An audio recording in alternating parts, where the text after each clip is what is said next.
Hello, and welcome to Digital Information Literacy and You. My name is Stephanie. My co-host today is Connor. Today, we'll be discussing information literacy, something I'm very passionate about. Before we begin, I'd like to just note this accessibility statement. This document may be reproduced upon request in an alternative format by contacting the County ADA Coordinator at 772-320-3131, the County Administration Office at 772-288-5400, Florida Relay 711, or by completing our accessibility feedback form at www.martin.fl.us/accessibility-feedback. So today on our agenda, we're going to be talking about what is information literacy, how do we as humans find information, how do we evaluate information, and what are some reliable sources?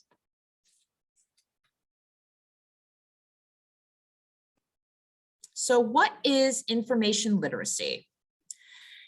There are many definitions, but the one we're going with today is information literacy is the ability to gather, analyze, and understand information. Examples of that are knowing where to look for information, what questions to ask to verify it, and how to determine if something is verifiably true. Now, I want to point out that anyone can still make mistakes when it comes to verifying information. It is impossible to always get it right all the time. Even with the best tools at your disposal, you will mess up, and that's okay. Simply knowing when something seems off and knowing a source or two to check is all you need. So just kind of a little example, this morning I was on Twitter and one of my friends posted a picture of something, I think it's called a sheep's head fish. And they're saying, oh, well, check out this fish. It's a fish that has human teeth. And it's like, and I was like, wait a minute, this can't be true. This is too strange. So what happened was, so I looked it up online. I found out, yes, this is an actual fish. this is an actual true fish. Okay. So yes, even someone who works in a library still needs to know how to handle information. Finding information. So how do we go about finding information? Information seeking behavior, or ISB, is the study of how people find information. There are many, many theories as to how we find information, and they're all valid. Three of them that I'll talk about today are berry picking, sense making, and the principle of least effort. Berry picking, developed by Marcia Bates, states that there's no real formal process to information seeking, just that users will pick and choose the pieces of information that they need. An example is looking up an actor you've seen on TV to see if they've been in anything else you've seen. Sense making, developed by Brenda Dervin, says there is a gap between what we know and what we want to know, and what we want to do with that information once we find it. So an example of that would be learning how to use your smartphone. And the principle of least effort, developed by Thomas Mann, says that people will use the simplest way possible to find the closest acceptable result. Excuse me. So that would be, say you put something into Google and you click on the very first thing that comes up.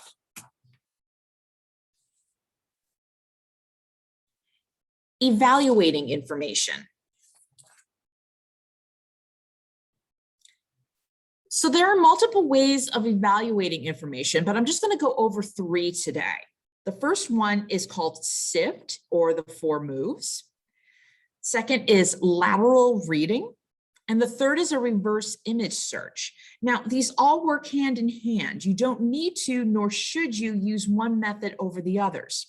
And again, you can use everything and still make a mistake. The more you use these tools, the better you'll become at evaluating information. So the first one I'm going to talk about today is the Sift method, or the 4 moves. The gentleman who developed this, his name is Mike Caulfield, and he's a digital literacy expert at Washington State University. And to quote him, he says, "Stop reading, stop reacting, figure out what you need and reapproach." So as you can see by the graphic on the screen, SIFT is an acronym for stop, investigate the source, find better coverage, and trace claims, quotes, and media to the original context. And I'm going to break this down for you. The S is for stop. When you start feeling a strong emotion or surprise or the need to share something, you got to stop yourself. Take a deep breath. It also means if you find yourself going down a rabbit hole of endless sources and drifting away from your initial inquiry, or if you find yourself getting overwhelmed, stop. Take a moment, then go back to where you started. It may just be enough in this case to verify if the claim is true. The I is for investigate. Know what you're reading before you read it. In other words, if the author of an article is a noted expert in the field, you should know that going into the article. For example, they'll say something like, Dr. James Gutenberg is an award-winning researcher on German Shepherds. I don't know if there actually is a Dr. James Gutenberg who studies German Shepherds. I'm just using this as an example. Or if the article is written from a certain perspective, such as an article about the benefits of dairy products that's written by the dairy industry. That doesn't necessarily mean you can automatically trust or distrust a claim because of this. It just means you have a better coverage. Oops, sorry. You just have a better idea of the background going into the claim. The F is for find better coverage. So let's say you see an article from the International Chocolate Association saying that there's no more chocolate in the world. Now, that's a crisis all on its own, but before we remember, we need to stop, all right? We need to investigate the source. Who is the International Chocolate Association? And then we need to look across multiple trusted, more in-depth or more cited sites to see if this claim is verifiable. And in a moment, I'll discuss what some examples of verifiable sites, some examples of verifiable sources, more in depth. But in this case, you could check and see is a major news outlet reporting it. Okay, you can see if other people are reporting it. Okay, last bit is for the last letter is T. Trace claims, quotes, and media to the original context. So sometimes by the time we hear something, the context that this piece of information has been in, the context has been removed. So it's a good idea to trace the claim back to the original source to see if what you saw is an accurate version or an accurate interpretation. So say we find an article that says, studies say dogs will always howl at the full moon. Find that original study. It might actually say that dogs will always howl when they hear other dogs howling, not only when it's just a full moon. Lateral reading. Okay, lateral reading means, let me see if I can, sorry about that. Lateral reading means checking another source or two or three to investigate the claims of the first, as opposed to vertical reading, which is reading from top to bottom like you're reading in a book, or how I'm reading this slide right now. You would use tabbed browsing or open multiple websites, thus reading across a line, just reading laterally. So you can look up the website, the claim, the author, the organization, anything. And this sounds really complicated, so I'm going to give you a visual example. Okay. So here's how we can use lateral reading. Let's say we found this news story about migratory birds for the Center for Biological Diversity. It's talking about a new Migratory Bird Act sponsored by two congressmen, Alan Lowenthal and Brian Fitzpatrick. What are some of the things that we can look up on this page to verify that this is an actual claim? So what I've gone and done is I've circled, I've put in red some things that we can look for. So circled here are some of the things that we could check. You could check the organization itself. You would look up the Center for Biological Diversity. You could see when the article was published. In this case, it was a few days ago, July 29th.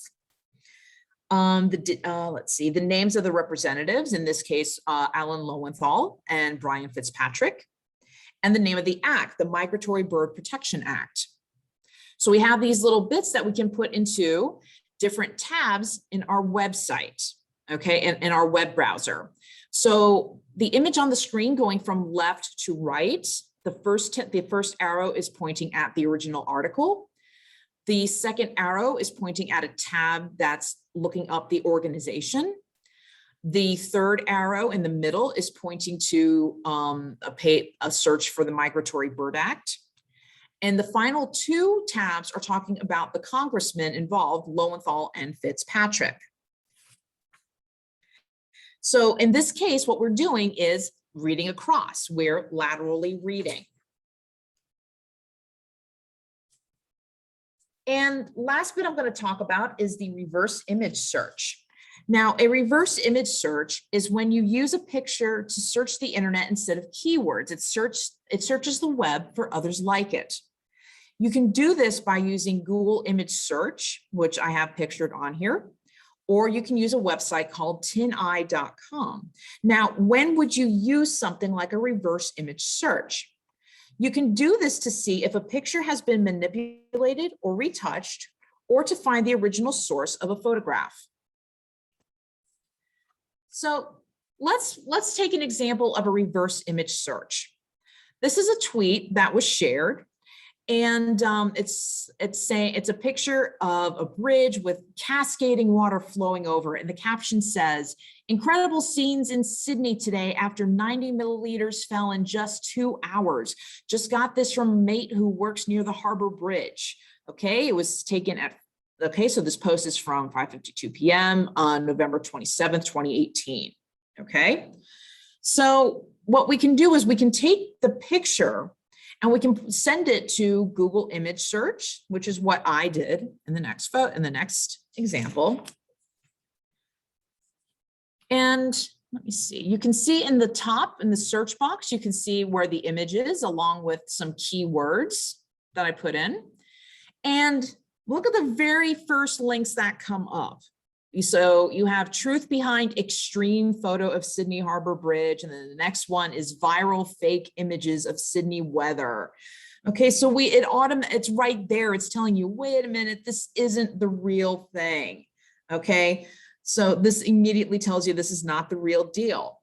So remember, if it looks too good to be true, it probably is.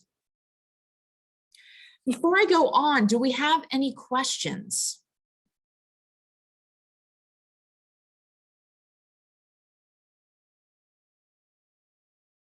Okay. So I'm going to move on to reliable sources. Okay. Now, these are just examples of reliable sources. Okay. So, of course, I work in a library. I would be remiss to say that a book is not, the book has always been my reliable source. When I was a kid, I was always told, go look it up. So still, it's still my first go-to. But you have to still make sure that they're not outdated, especially in terms of medicine, science, technology, law books, anything like that. You can also try a database. These are collections of academic articles, journal articles, newspaper articles, and reviews about various topics. These databases can be a little tricky to use, but you can always come to the library and we can show you, because we have a number of wonderful databases that you have access to for free with your Martin County Library card. And we'd be more than happy to show you around them. Another one to check are .gov sites. These are sites that are maintained and run by the government. So irs.gov, cdc.gov, NOAA, the the weathersite.gov, nasa.gov, okay? .edu sites. These are sites that are connected to a school, typically a university. So like harvard.edu, mit.edu, ucf.edu. .org sites. These are sites that are representing organizations such as girlscouts.org or cancer.org or goodwill.org. Now, I want you to notice a little asterisk I have by .org sites, okay? Just to give you a heads up, anyone can purchase that domain for their website. That doesn't necessarily mean they're a legit organization, but it also doesn't necessarily mean they're not legit. What I would always check is go to the site's about section, and you can read further into there, and you can kind of determine from there whether they're real or not. And again, you can always do some lateral reading. You can do some digging around and seeing what you can find. News outlets. So you might have heard of the Associated Press. You might have heard of Reuters, C-SPAN. Mainline sources such as the New York Times, the Wall Street Journal, PBS. You might also use the BBC. These are all well-regarded news sites. Do they always get everything right? No, but these are also places that you can check. Wikipedia. Yes, you can use Wikipedia as a source, and I will explain that momentarily. So hold on to that thought.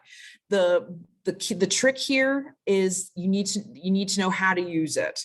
Wikipedia is a great place to start research, but don't end it there. And just hold on to that thought. And last but not least is Google. And Google, like Wikipedia, is really great if you know how to properly use it. So keep in mind that Google may not return what you need, but what its algorithm thinks you need. So there have been times where I've been working in the library, especially during tax season. And I've had people come in and they've gone on the computer and they've Googled whatever tax form they're looking up. And what'll happen is they click on the first result and it'll say, form 1040A. And they'll click on it and they'll fill it out and everything will be fine. But then the site will be like, oh, wait a second, we're asking you to print this. We're asking you to pay to print this. And you should not have to pay to print from the IRS. It's just not going to happen. So that's what I'm talking about. Just be cognizant of where you go for your searches and just be mindful of what you're looking up. So going back to my statement about Wikipedia, are you serious? Can you really trust Wikipedia? That's a whole other can of worms. But for the sake of today, I'm just going to give you an example to look over. So this is a section from Wikipedia from an article about World War II. This is going over the chronology of World War II. And how can we know that these statements are true? Do you notice in the red circles where I've circled around the numbers that are shown in the article? So the first sentence is the war in Europe is generally considered to have started on 1 September 1939. And just above that in superscript are the numbers 1 and 2. Okay, so those are going to lead you to source material that will say, yes, this is generally accepted as the truth. If there's a bad source or there's no source, you'll see a little pop-up that says citation needed, okay? And there is going to be a class on Wikipedia that I myself will be teaching in October. So if you're interested in that, please stay tuned, watch out for the library e-newsletter. And so we can go further into that. So again, this is showing all of the citations, and this isn't even all of them, okay? Everything that you see here in blue, all right? So this is a screenshot, so obviously it's not live. But if we were to click on anything that's blue here, it'll take us to a link that'll show us, okay, this is the book that this is referenced from, or this is the academic article that this is from, okay, or this is the report that this is from, okay? And this is the part of your Wikipedia study that you can use for a source. Never use Wikipedia as a primary source. Again, it's a great place to start. It's a great place to get ideas, but it's not a good place to end. Do we have any questions?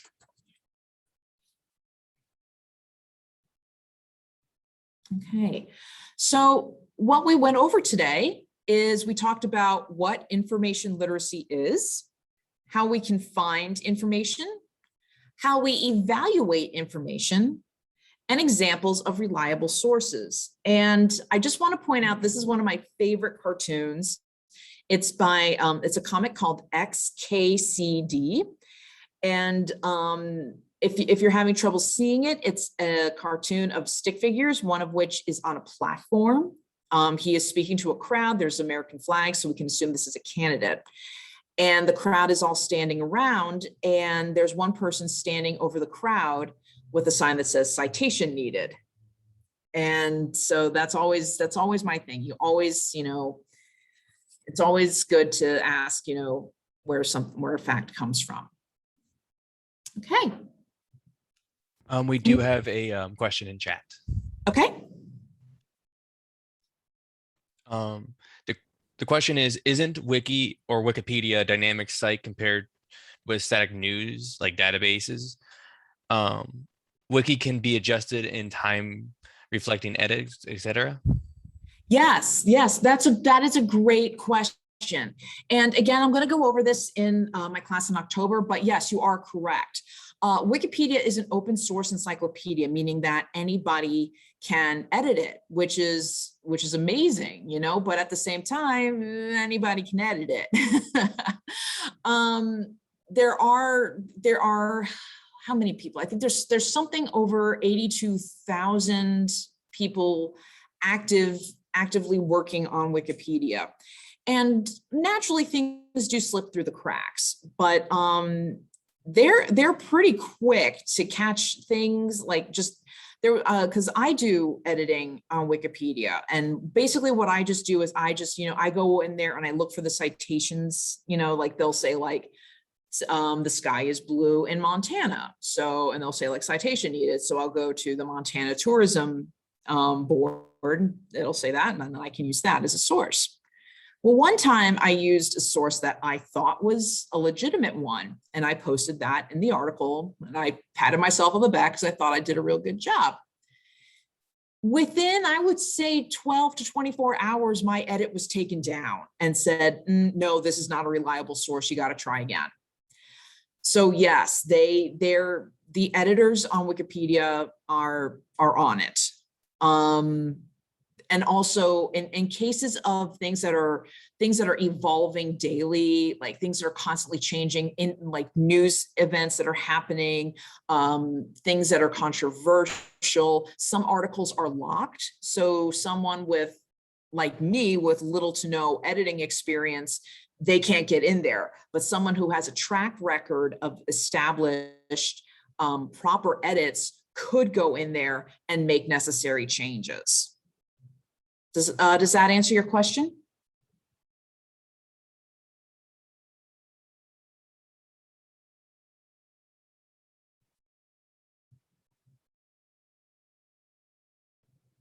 But yes, that is a very, very good question. And again, when we talk about this more in depth in October, we will go further into that.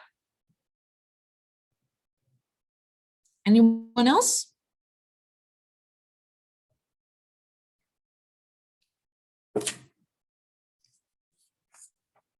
Okay. So, so some of the things that we do here at the library are called tech time. This is 30 minutes of time with staff to discuss tech questions. Normally, these are things like we reserve for your computer or for your iPhone, or if you're having trouble with your e-reader, like your Kindle. But we can also go over, you can also schedule a tech time, a 30-minute tech time with myself or anyone else in the library system to help you learn about our databases, how to explore our databases, any sort, or just to kind of go over more about like lateral reading or anything like that. This is 30 minutes of time with dedicated time with a staff person.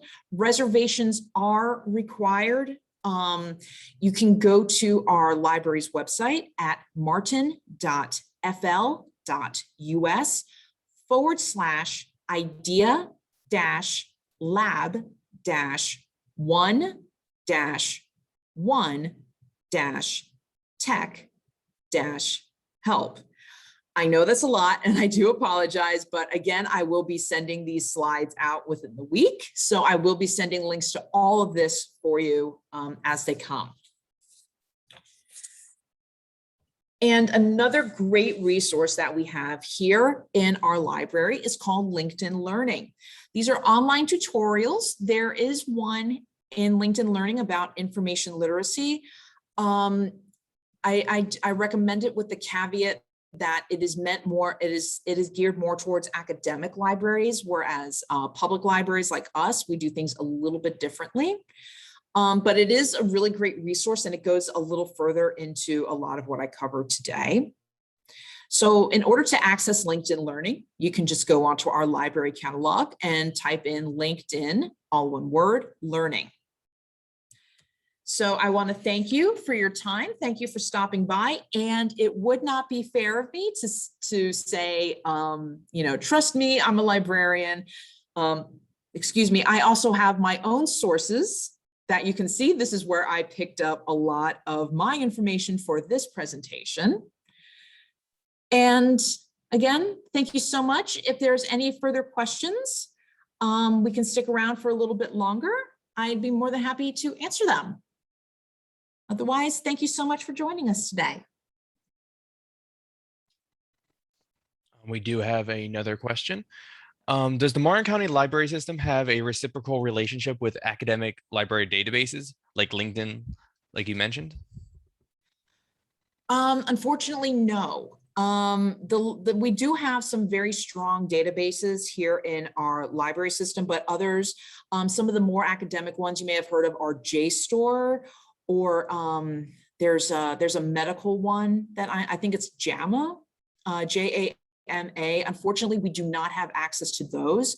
We do have what's called InfoTrack, which is really decent. And we also have the Health and Wellness Resource Database. Another source, if you're looking for specifically health information, you could look up the what's called PubMed. That's PUBMED.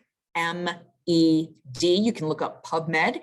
That's from the National Institute of Health and their medicine. And their research library. So that's an amazing resource. Some of it is pretty dense, I will say, but yeah, unfortunately, we do not have some of the really robust databases like some colleges have, but we can certainly point you as best we can in the right direction. Another question. Could you talk about what is available regarding Rosetta Stone? Could I use it to study another language from home? Yes, yes, you can access Rosetta Stone from our website. I believe it's through the app. I believe you have to download an app onto your device, onto a device. I'm not 100% on that, and I sincerely apologize for that. If you could, what I can do, so what I'm going to do is I'm going to make a note of this, and I can send you the tutorial link for that. And again, if you have any further questions, feel free to come in, schedule a tech time appointment with us, and we'd be more than happy to get you set up. Unfortunately, I wish I had a better answer for that. Sorry.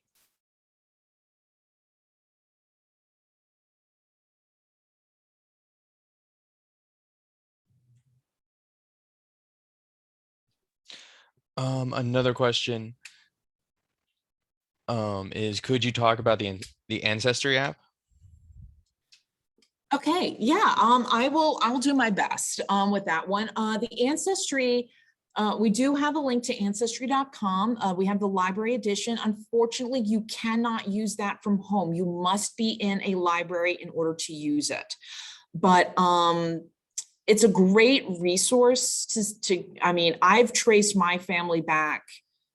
Oh goodness, I traced one side of my family back to like the 1500s. It was wild, some of the things that are on there, but it is a really fun, cool resource. I would direct you to the Blake Library has they have the genealogy room, and they have some amazing volunteers who can help you get started along that route as well.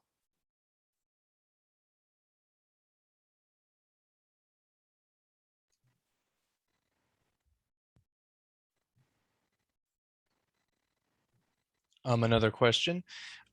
Any comments or suggestions or caveats using the Google algorithm for initial searches? That is, oh, usually how I go about with Google is I try and figure out the keywords that I'm looking for a subject. So say if I'm having say my cat refuses to get out from underneath my bed. What I would put into Google is cat refuses to get out from under the bed. I mean, you can literally type in the whole question, like, why does my cat refuse? Why is my cat always under my bed? Or why does my cat only eat dry food and not wet food? Just try and think of as many kind of keywords as you can think of. This is a little more technical, but you also might want to try what's called Boolean searches using and, not, and or to look up certain things. So if you're looking up bears in Yellowstone Park, you might want to look up, if you say bears and Yellowstone, it's going to Google will give you results that mention both bears and Yellowstone Park. Or if you do bears not Yellowstone, it will give you results about bears, but it'll exclude anything talking specifically about Yellowstone Park. Bears or Yellowstone will give you both. Let's see, bears or Yellowstone. Yeah. I always get or confused, so I sincerely apologize, but I'll send that out in my notes. But yes, if you do or, it's going to give you all the results on bears or all the results on Yellowstone. But and would combine them. Okay. It's been a while since I did library school stuff, so thank you for your patience. But so that would be my suggestion, and also be very mindful when you're going on Google. Look for those. It's hard to see, but it's by the link, so it'll say something like add. Don't click on those. Try, just slow down. That would be my other suggestion when doing any sort of search. And there are other search engines out there to use. You can use Bing, or the one that I tend to use is called DuckDuckGo, all one word. So DuckDuckGo is a little different than Google in that Google tends to kind of keep track of what you do. So like if you're looking for restaurants in Jensen Beach, for instance, it's going to remember, oh, this person is in Jensen Beach, so they're going to want results more geared towards Jensen Beach. Whereas if you go in DuckDuckGo and you say restaurants near Jensen Beach, you got to be specific. If you're looking for, Thai food, it's going to give you Thai food everywhere. It's not going to restrict it to just Jensen Beach. So DuckDuckGo is you got to be a little bit more finicky. But again, the same search principles apply. You want to, you can type in full questions. You can just throw in like pertinent keywords. Just play around with it. Just see what you can do. And again, take your time. Just be mindful. Just be mindful. It takes practice, but you got this.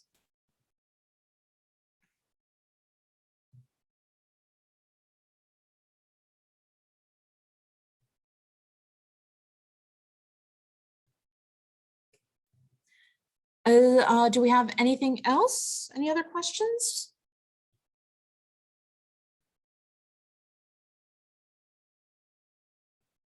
Okay, so I'm gonna stop recording here. As I said before, we will be sending the slides out within a week.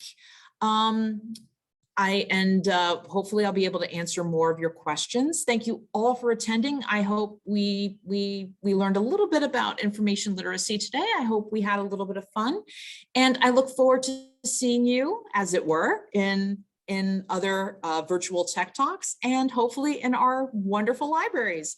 Thanks for joining us. My name is Stephanie. My moderator is Connor, and we'd like to say thank you for joining us. Have a wonderful rest of your day.